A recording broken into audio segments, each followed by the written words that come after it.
U-turn. Usapang kabataan naman. Your turn. My turn. U-turn.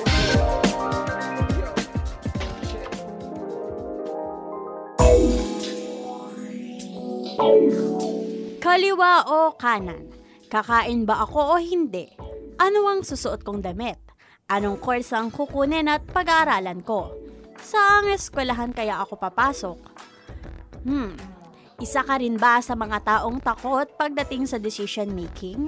Kung oo, hindi ka nag-iisa besh dahil karamihan ay nakakaramdam din ng takot sa pagdidesisyon dahil takot sila na magkaroon ng wrong choices. Take note kaagapay, walang tama o maling sagot sa mga dilema na iyong kakaharapin.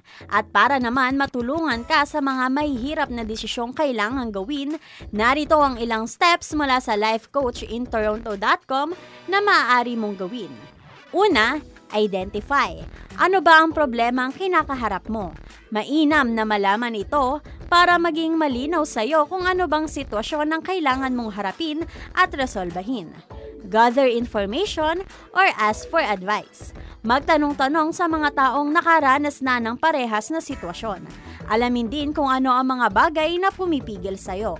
Sa ganitong paraan, nabibigyan ka nito ng objective at subjective information. Alamin din ang mga importanteng bagay para sa iyo.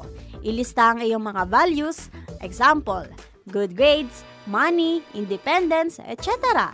Mag-isip at ilista ang mga possible options mo. Mag-isip ng mga ideas at choices na maaari mong mapagpilian. Isipin din ang mga bagay na maaaring mangyari, good or bad man ito. Pagkatapos pagdaanan ng mga naunang steps, mas madali na ngayong mag-decide kung ano ang mas makakabuti para sa'yo. Pagkatapos pagdaanan ng mga naunang steps, mas madali na ngayong mag-decide kung ano ang mas makakabuti para sa'yo. Kapag nakagawa na ng choice, lumikha na rin ng plan para sa specific steps na gagawin. Carry out your plan. Pagkatapos ng lahat ng ito, try to measure the results. Kamusta ang ginawang desisyon? Kamusta ang mga ginawang steps? Ano ang mga natutunan mo?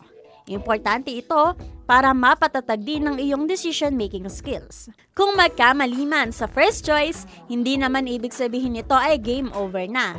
Retrace your steps at magsimula muli from the best place possible. Sa kabila ng mga pamamaraan na ito, lagi mo pa rin isaisip ang sinasabi sa Proverbs chapter 16 verse 9. You may make your plans, but God directs your actions. Ako si Kayla Escalante, kaagapay mo sa U-turn. Usapang kabataan naman. Your turn. My turn. U-turn.